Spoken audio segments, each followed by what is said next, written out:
Euzu billahi mineşşeytanirracim. Bismillahirrahmanirrahim. Elhamdülillah ve salatu ve selamu ala Resulillah. Değerli arkadaşlar, Celaluddin Es-Suyuti'nin El-İtkan fi Ulumul Kur'an adlı eserinden 57. dersimizi yapmak üzere birlikteyiz. Takip ettiğimiz kitap Tahkik-u Merkez-i Dirasat-ı Kur'aniye baskısı. Bu çok mükemmel bir baskı. 7 cilttir, 3200 kadar sayfadan meydana gelmektedir. Çok faydalı dipnotları bulunmaktadır. O dipnotları da takdim ediyoruz.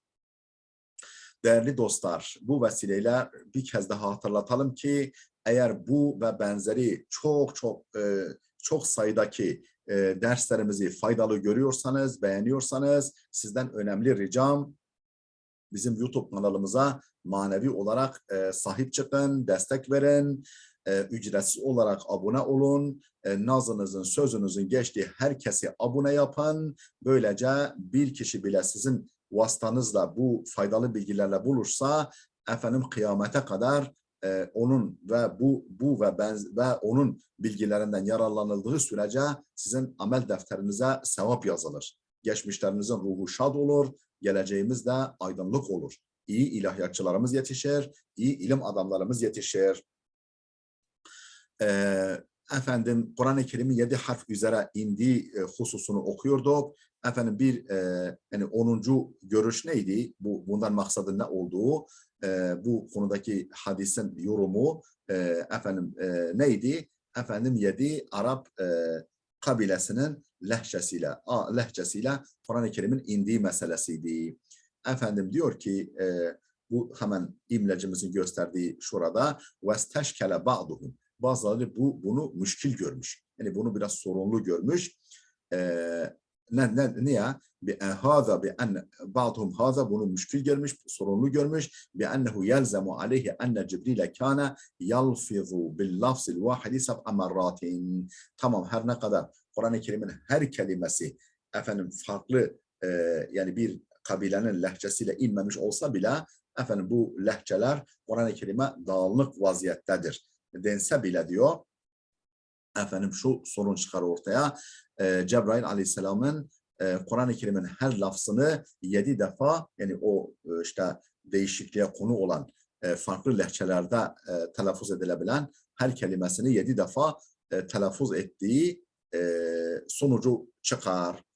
Bu sonuç doğar. Yelzemu aleyhi, bu görüş sahibine şöyle bir kabul gerekir ki Cebrail Kur'an-ı Kerim'in her bir tek lafzını 7 defa telaffuz ettiği, 7 defa söylediği sonucu doğar. Ve ucibe. Bu soruya şöyle bu probleme şöyle cevap verilmiş. Bi ennehu innema yelzemu hâzâ lev iştema'atil ahrufu seb'atun fi lafzın vahidin.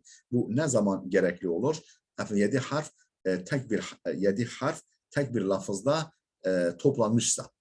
Halbuki biz öyle demedik. Belli kelimeler böyle. Ve nahnu kulna, biz ise dedik ki kana Cibrilu ya'ti fi kulli ardatin bi harfin ila en temmet seb'atun. Cebrail Aleyhisselam her arzada, böyle her Ramazan'da Kur'an-ı Kerim'i arz ediyordu ya peygambere veya karşılıklı arz ediyorlardı. Her arzada bir harf, tırnak içinde bir harf getirmiş, bir lehçe, ila en temmet seb'atun, 7 lehçe tamamlanıncaya kadar. Ve ba'de hâzâ kullihi rudde hâzâl kavlu. Bütün bunlardan sonra bu görüş toptan, yani bu maksat 7 lehçedir görüşü reddedilmiş. Ne diye? Bi enne Umar ibn Hattab ve Hişam ibn Hakim kilahuma Kureyşiyun min lugatin vahidetin ve kabiletin vahidetin. Umar ibn Hattab ve Hişam ibn Hakim'in her ikisi de Kureyşlidir. Aynı lehçeye sahiptirler ve aynı kabileye mensupturlar. Dolayısıyla Hazreti Ömer'in bir rivayet vardı ya, Hazreti Ömer Hişam bin Hakim'in bir Sure-i Celile'yi okuduğunu görmüş, tuhafına gitmiş, bu farklı gelmiş Hazreti Ömer'e. Efendimiz namazını bitirmesini zor beklemiş, hemen yakasından tutup onu peygambere götürmüş sallallahu aleyhi ve sellem. Peygamber onu da dinlemiş, bunu da dinlemiş, demiş ki ikisi de doğrudur demiş. Yani eğer lehçe olsaydı o zaman Hazreti Ömer Hişam bin Hakim'in lehçesini yadırgamazdı. Çünkü o da Kureyşli, o da Kureyşli, o da aynı kabile, o da aynı kabile. Fakat ihtelafet kıraatuhuma, oysa ki bu ikisinin kıraatleri farklı olmuş. Ve muhalun en yunkira aleyhi Umaru lugatehu. Hazreti Ömer'in onun bu lehçesini, okuyuş biçimini yadırgaması, kınaması imkansız olurdu. فَدَلَّ عَلَى أَنَّ الْمُرَادَ بِالْأَحْرُفِ السَّبْعَةِ غَيْرُ اللُّغَاتِ. Bundan bu gösteriyor ki 7 harften maksat lügatlar değil, Arap lehçeleri değil. El-kavlu hadi aşara 11. görüş, yani maksadın ne olduğu konusunda 11. görüş. Ennel murade seb'atu asnaf. Kur'an-ı Kerim'in Kur'an-ı Kerim'in içeriğinin 7 sınıfı, tırnak içinde 7 sınıf içerik. Ne demek? Vel ahadithu sabiqatu terudduhu. Efendim önceki hadisler bu görüşü reddeder. Vel qailune bihi, bu görüşte olanlar ihtelafu fi ta'yini seb'ati, bu 7 tür, yani Kur'an-ı Kerim'in içeriğinin 7 türü, 7 tür ayeti daha bilgisi diyelim, 7 tür bilgisinin belirlenmesi konusunda bu görüşte olanlar ihtilaf etmişler. Fakile, bir kısmı şöyle demiş: emrun ve nehyun ve halalun ve haramun ve muhkemun ve muteşabihun ve emsal. Kur'an-ı Kerim'in bazı ayet işte emir var Kur'an'da, nehiler var, halal var, haram var, muhkem var, muteşabih var, emsal var. Etti yedi. Bu şekilde bu nevileri, bu nevi bilgileri 7 harf olarak kabul edenler vahtaccu, delil getirmişler. Bima ahracehul hakim, hakimin nakledip kaydettiği şu hadisi vel Beyhaki, Hakim ve Beyhaki'nin Anne bin Mes'ud'in, İbn Mes'ud'dan naklen Anne Nebi sallallahu aleyhi ve peygamberden ne buyurmuş Hazreti Peygamber? Gale, buyurmuş ki kanel kitabul evvelu yunzalu min babin vahidin ala harfin vahidin. El kitabul evvel, yani önceki kitap iniyordu, indiriliyordu min babin vahidin, aynı kapıdan ala harfin vahidin, tek bir harf üzere. Ve nazelel Kur'anu fi seb'ati ebvabin ala seb'ati ahrufin. Kur'an-ı Kerim 7 kapıdan inmiş ve 7 harf üzere. Nedir bunlar? Zacidin ve amirin ve halalin ve haramin ve muhkemin ve muteşabihin ve emsalin. Efendim bunlar zecir edici, men edici ayetler var, nehyedici, emredici ayetler var, halal yani bir şey halal eden ayetler var, halal kılan ayetler var, haram kılan ayetler var, muhkem ayetler var, müteşabih ayetler var ve emsalin, bir de mesel olan ayetler var. El-hadis. وَقَدْ اَجَابَ عَنْهُ قَوْمٌ. Bir kısmı buna cevap vermişler, yani bu yaklaşıma cevap vermişler. بِأَنَّهُ لَيْسَ الْمُرَادُ بِالْأَحْرُفِ السَّبْعَةِ الَّتِي تقدم ذكرها في الأحاديث الأخرى لأن سياق تلك الأحاديث يأبى حملها على هذا، بل هي ظاهرة في أن المراد أن كلمة تقرأ على وجهين وثلاثة إلى 7 تيسيرا وتهوينا. Şimdi ne diye bu itiraza cevap vermişler? Ve akad acaba anhu kavmun, bazıları bu itiraza şöyle cevap vermişler: bi ennehu leysel muradu bil ahrufi sab'ati, 7 harften maksat değildir. Elleti tekaddeme zikruha fil ahadis. Daha önce hadislerde zikri geçen 7 harften maksat değildir. Yani burada kastedilen 7 harf o daha önce geçen hadislerde, daha önceki hadislerde zikredilen 7 harf değildir. Yani burada peygamberin burada kastettiği 7 harfle daha önce, yani şu anda söz konusu ettiğimiz 7 harf değildir. Aynı değil, maksat o değildir. لأن سياق تلك الأحاديث, çünkü o hadislerin bağlamı, yani önceki, yani 7 harften maksat nedir? O konuda gelen hadislerin bağlamı ya'ba hamleha ala hada, 7 harfi buna hamletmeyi men eder. Böyle buna hamletmeye el vermez. Bel hiye zahiretun, bilakis o hadisler açıktır ki fi ennel murada ennel kelimete tuqra'u ala veciheyni ve thelâtheten ila 7. Ne konuda açıktır? Bir kelimenin bir vecih, 2 vecih, 3 vecih, 4 vecih, 7'ye kadar üzere okunabileceğidir. Maksadın bu şekilde olduğudur. Niçin? Teysiren ve tehvinen. Kolaylık olsun diye, asan olsun diye, kolay ve asan olsun diye. Ve şey'ul vahidu la yekunu halalan haramen fi ayetin vahidetin. Bir tek şey aynı anda halal ve haram olmaz. Bir tek ayette aynı şey, aynı ayette helal ve haram olmaz. Şimdi bu sayfayı okuduk. Önceki sayfanın dipnotları kalmıştı. Onları arz edelim. Sonra müteakip sayfadan devam edeceğiz. Bir nolu dipnot, yani sayfa 324'ün dipnotlarını arz ediyoruz. Unzur el-Murşid vel-Burhan. Bu kitaplara bakın diyor bu bilgi için. İki nolu dipnot fil mustedrak. Mustedrak'ta geçiyor. Kitabu et-Tefsir. Kitabu tefsir bölümü ve sahahahu ve taakkabahu Zehebi bi kavlihi. Zehebi sahih görmüş bu hadisi, bu rivayeti ve taakkabahu ve değerlendirmiş Zehebi bir kavli şu şekilde munkati sahih görmüş ama ve değerlendirmede bulunmuş. Daha doğrusu özünü Mustedrek'in sahibi tefsirinde tefsir başlığı altında kitabında sahih demiş ama ve taakkabahu Zehebi şu dipnotu düşmüş, şu değerlendirmeyi yapmış bir kavlihi munkati. Zehebi demiş ki hayır munkati'dir. Yani kopuk, senede kopukluk var. Ve ahracehu İbn Hibban fi sahihihi kema fil ihsan. El-İhsan'da geçtiği gibi İbn Hibban da sahihinde bunu kaydetmiş. Nerede? Kitab-ı Er-Rakaik bölümünde bab zikrul ahbari an vasfil ba'dil ahar. Bu başlıkta. Zikrul ahbar an vasfil ba'dil ahar. Diğer bazı ayetlerin nitelenmesi konusundaki gelen haberler. Ve keza avradehu İbn Hacer fi matalibil aliye. İbn Hacer de el matalibil aliye eserinde nakletmiş. Kitab-ı Fadail-i Kur'an, Fadail-i Kur'an bölümünde ve azahu li Ebu Ya'la'ya dayandırmış. Buna isnad etmiş. Ve isnaduhu munkati'un kema kâle Zehebi. Zehebi'nin de belirttiği gibi, dediği gibi bunun isnadı, bu rivayetin isnadı kopuktur.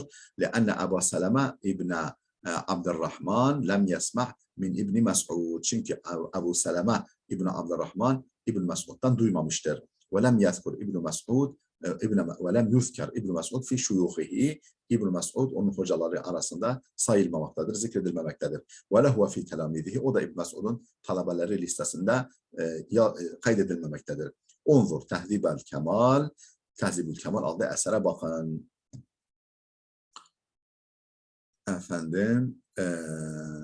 Bu sayfayı da okumuştuk, ana metni, dipnotu okuyoruz. Ve keza nakalel hafizu fil feth. Hafız İbn Hacer el-Fethül Bari'de nakletmiş bu şekilde tad'ifahu an İbn Abdülber. İbn Abdülber'den zayıf olduğunu, yani İbn Abdülber'den naklen bu hadisin, bu rivayetin zayıf olduğunu İbn Hacer kaydetmiş. Qalel hafız ayda, İbn Hacer ayrıca şöyle diyor: ve sahahahu İbn Hibban vel Hakim. İbn Hibban ve El Hakim bu hadisi sahih görmüşler. Ve fi tashihihi nazarun. Bunların, bu rivayetin sahih görülmesinde itiraz var. Yani problem var. Li inqita'ihi beyne Ebi Seleme ve İbn Mes'ud. Çünkü Ebu Seleme ile İbn Mes'ud arasında bir kopukluk var. Orada bir halka eksik. Ve hasenehu Şeyhul Albani fi sahiha as-sahiha. Yani kitabında El-Albani bu Şeyh El-Albani bu hadisi hasen kabul etmiştir. İzkale ve nitekim şöyle demiştir. Ve bil cümle kısaca fel hadisu hasenun andi bihâzihi tarik. Hadis bana göre bu senediyle hasendir. Ve tariqu leti eşare ileyha El-Albani'nin işaret ettiği tarik ise ande Ahmed fi musnedihi. Ahmed ibn Hanbel nezdinde, yani onun naklettiği, musnedinde naklettiği senettir. Ve inde Tahavi fi muşkil-i asar, yine Tahavi'de geçiyor muşkil-i asarda. Ve keza inde Nesai fi Fadail-i Kur'an, Nesai'de de geçen Fadail-i Kur'an bölümünde El-Albani'nin kastettiği bu. Lakinnehu mevkufun. Fakat bu hadis mevkuftur. Yani mevkuf ala sahabi. Sahabi üzerine mevkuftur. Ve hassene isnadehu ve sahaha el-hadise muhakkiku fadail Kur'an lin-Nesai. Efendim Nesai'nin Fadail Kur'an'ını tahkik eden zat bu hadisi efendim sahih kabul etmiştir. Ve hasen ve sahaha el-hadise ve hasen lakinnehu mevkufun ve hasen isnadehu ve sahaha el-hadise muhakkiku fadail Kur'an lin-Nesai fi ta'liqihi alel hadis el-mezkur. Mezkur hadisi değerlendirmede efendim veyahut da dipnotunda isnadını hasen ve hadisi sahih kabul etmiştir. Daha doğrusu isnadını güzel bulmuş ve hadisi sahih kabul etmiştir. Bir şahidihi an Ebu Hureyre. Ne ile? Efendim Ebu Hureyre'den gelen başka bir kanaldan gelen efendim şahidiyle. Bu hadisin başka bir şahidi var. Ve zekerel hafız fil feth. Hafız İbn Hacer el-Fethül Bari'de zikretmiştir ki enne el-Beyhakiye ahracehu min vechin ahara an Ebi Seleme mursalan. Efendim Beyhaki başka bir vecihle Ebu Seleme'den mursal olarak nakletmiş olduğunu belirtmektedir. Ve kâle Beyhaki demiştir ki hâzâ mursalun ceyyidun. Bu mursaldir ama ceyyittir. Yani fena değil. فَلَعَلَّ الْحَدِيثَ يَتَقَوَّ بِهَذَا الْمُرْسَلِ وَالشَّاهِدِ مُحْتَمَلًا وَالشَّاهِدِ الْمَذْكُورِ muhtemelen hadis bu mursalla ve mezkur şahidle kuvvet kazanmaktadır. Ve la yenzilu an derecetil hasen, en azından hasen derecesinin aşağısına düşmemektedir. Kema kâle Şeyhul Albani. Şeyh el-Albani'nin dediği gibi rahimahullahu teala. Allah rahmet eylesin. Bir nolu dipnot bu sayfanın unzur et-ta'liqa s-sabiqa ve beyana derecetil hadis. Az önceki ta'lika yani dipnota bakın ve hadisin derecesinin açıklamasına bakın. Ve keza ravahu İbn Cerir at-Tabari fi mukaddimeti tefsirihi. Bu şekilde İbn Cerir at-Tabari tefsirin mukaddimesinde rivayet etmiş.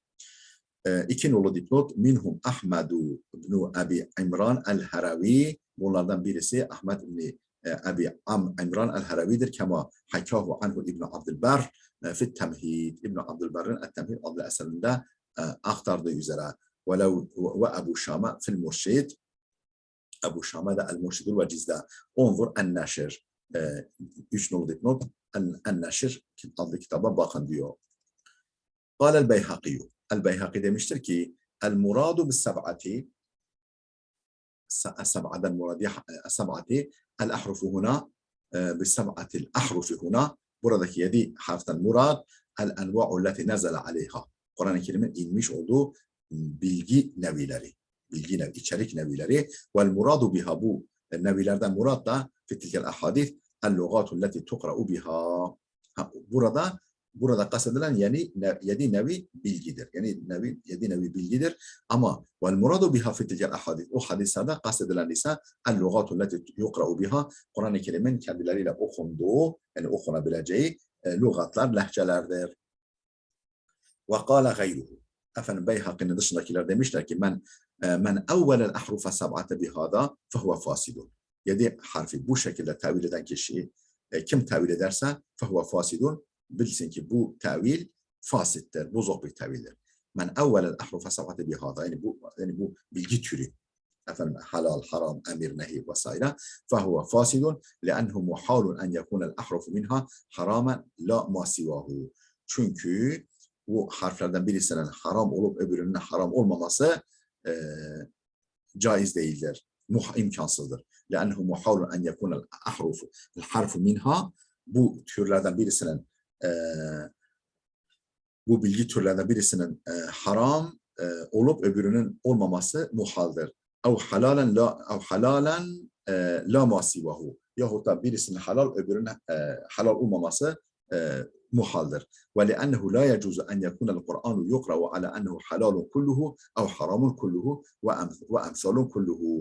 Veyahut da şundan dolayı da bu fasittir, bu yorum. لَا يَجُوزُ أَنْ يَكُونَ الْقُرْآنُ يُقْرَأُ عَلَى أَنَّهُ حَلَالٌ كُلُّهُ. Kur'an-ı Kerim'in tümü halal olmak üzere okunması اَوْ حَرَامٌ كُلُّهُ veya tümünün haram olarak okunması. Yani haram ifade edici olarak okunması ev emsalun kulluhu tümünün de mesel yani misal mesellerden oluşarak okunması mümkün değil, caiz değil. Böyle bir şey mümkün değil. Ve kâle İbn Atiyye. İbn Atiyye demiştir ki hadal kavlu zayıf. Bu görüş zayıftır. لأن الإجماع على أن التوسعة لم تقع في تحريم حلال أو تحليل حرام ولا في تغيير شيء من المعاني المذكورة. Çünkü şu konuda icma var. Ala enne, çünkü icma var ki ala enne tevsi'ata, bu tolerans, bu tevsi'a, bu genişletme, tolerans, kolaylaştırma, lem taqa fi tahrimi halalin ve la tahlili haramin.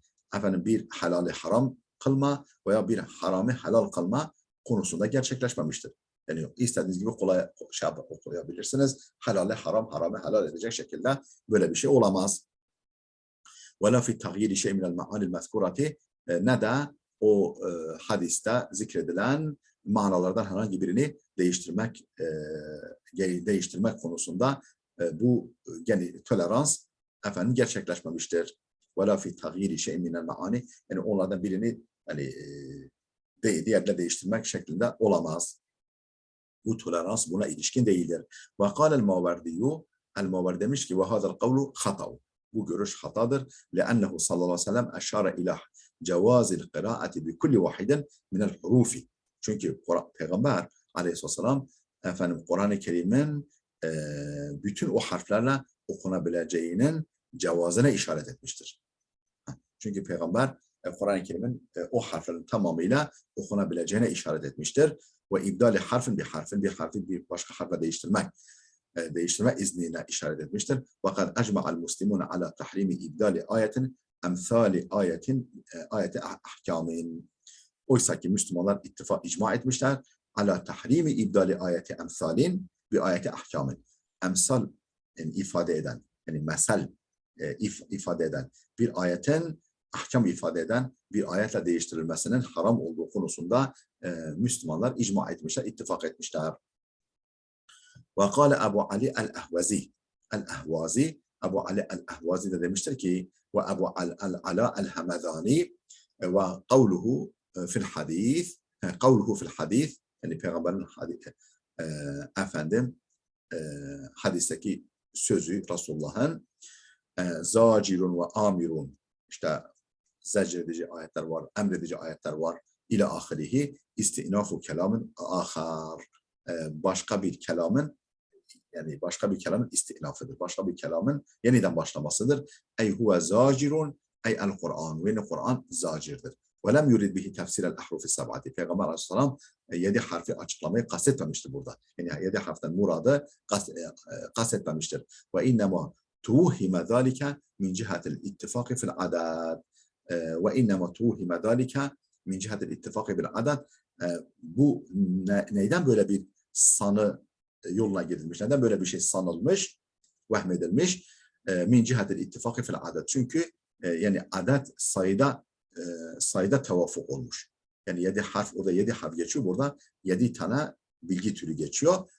Yani sayıdaki tevafuk bu yanlış anlaşılmaya sebebiyet vermiş. Ve yu'ayyiduhu enne fi ba'd turuqihi zaciran ve amiran bin nasbi.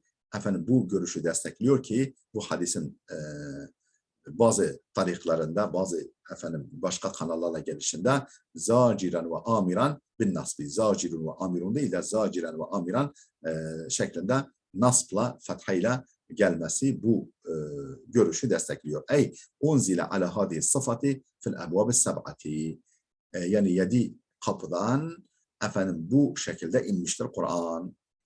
Bu sıfatla inmiş, yani emredici, zecredici şeklinde inmiş.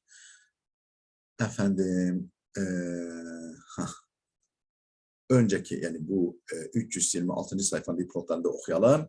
Bir nolu dipnot şu'abul iman ve ibaretuhu. Şu'abul iman, ibare şöyledir. El muradu bil hurufi es-seb'ati el-lugatu seb'u elleti hiye şai'atun fil Kur'an. 7 harften maksat 7 lehçedir. Elleti hiye şai'atun fil Kur'an. Kur'an'da geniş, yaygın olarak bulunan 7 lehçedir. 2 nolu dipnot el-muharrir. 3 nolu dipnot zukira في النكت والعيون وذكر في النكت والعيون القول وليس فيه تخطئته. Bu nüket ve uyunda zikretmiş bu görüşü. وَلَيْسَ فِي تَخْتِئَتُهُ, ama orada bu hatalı olduğunu belirtmemiştir. 4 nolu dipnot el-ehvazi fil-idah. El-ehvazi nerede almış? Nerede yer vermiş? El-idah adlı eserinde. Vel-Hamadani fi kitab-ül maqati' el-Maqati' adlı kitabında El-Hamadani kema fil Murşid ve Fethül Bari ve Ebu'l Ala kimdir? Huve El-Hasan ibn Ahmed bin El-Hasan El-Attar El-Hanbali El-Hafız El-Muqri min muallafatihi eserlerden bir kısmı şunlardır. Gayetul ihtisar ve temhid fi marifeti tecrid. Fi marifeti tecvid adlı eserinde Unzur es-siyer ve Gayetun Nihaya. Es-siyer ve Gayetun Nihaya'da bakabilirsiniz diyor. Efendim, Kale Ebu Şame. Hani burada kalır arkadaşlar. Ebu Şame demiştir ki ve yuhtemelu en yekune tefsirul mezkuru lil ebvabi la lil ahrufi. Efendim, yuhtemelu en yekune tefsirul mezkur lil ebvab la lil ahruf. Yani o mezkur tefsir, açıklama, peygamber o mezkur açıklaması yani o hani 7 kapıdan gelmiş diyor ya, ebvabın tefsiri olabilir. Hani 7 babdan 7 kapıdan gelmiş. La lil ahruf ya da 7 harfle 7 harfin açıklaması değildir. Hani o zecredici, emredici vesaire emsal. Ey hiye seb'atu ebvabin min ebvabil kelami ve aksamihi. Yani kelam bablarından 7 bab. Ve aksamihi, kelam kısımlarından, yani söz babları, türleri ve kısımlarından 7 babdır. Ey enzelehullahu ala hadihil asnafi lem yaktasir minha ala sınıfın vahidin ke gayrihi minel kutub. Yani Allah bu Kur'an'ı indirmiş ala hadihil asnafi, bu 7 sınıf bilgi türü üzere, lem yaktasir minha ala sınıfın vahidin, bunlardan tek bir sınıfla yetinmemiş, ke gayrihi minel kutub, diğer kitaplarda, diğer semavi kitaplarda olduğu gibi. Hani sırf emsal değil, sırf haram edici veya helal edici değil. Bütün bu bilgiler Kur'an'da ayrı ayrı yer alıyor demektir. Vakile el muradu biha, bu 7 harften muradın şu olduğu da söylenmiş. El mutlaku vel mukayyedu vel ammu vel khassu vel nassu vel muavvelu vel nasihu vel mensuh vel mucmelu vel mufassar vel istinafu ve aksamuhu hakahu şeyzela anil fukaha ve hâzâ huvel kavlu thani aşar. Bu 7 harften muradın şu olur. Mutlak, mukayyet. Yani mutlak ayetler var, mukayyet ayetler var. Umum ifade eden ayetler var, husus ifade eden ayetler var. Ve nasu vel muavvel, nas yani sarih manası gayet açık, sarih, kesin olan ayetler var. Tevil edilen ayetler var. Ve nasih ayetler var, mensuh ayetler var. Ve mucmel vel mufassar, mucmel ve mufassar ayetler var. Ve istinafu vel izun vel istithna'u, istithna var. Ve aksamuhu, yani aksamul Kur'an. Aksamul Kur'an, kasemler var. Bu da hakahu şeyzele anil fukaha, bunu şeyzele alim, fıkıh alimlerinden nakletmiş. Ve hâzâ huvel kavlu thani aşar, bu da 12. görüş olmuş oluyor. Bu 7 harfin yorumu konusunda. Vakile şöyle de denmiş. El muradu biha el hasfu ve sılatu ve takdimu ve ta'khiru ve isti'aratu ve tekraru ve kinayetu ve hakikatu ve mecaz ve mucmelu ve mufassar ve zahiru ve garibu. Bunlardır.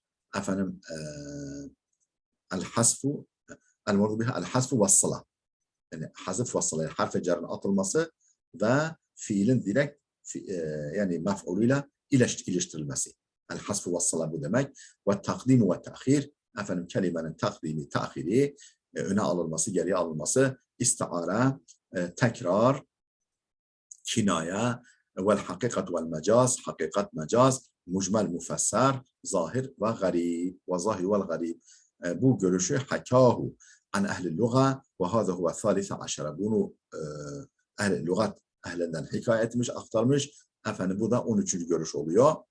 Vakila şöyle de denilmiş. El muradu biha, 7 harften murad, el tezkiru ve te'nithu ve şartu ve ceza'u ve tasrifu ve i'rabu ve aksamu ve cevabuha.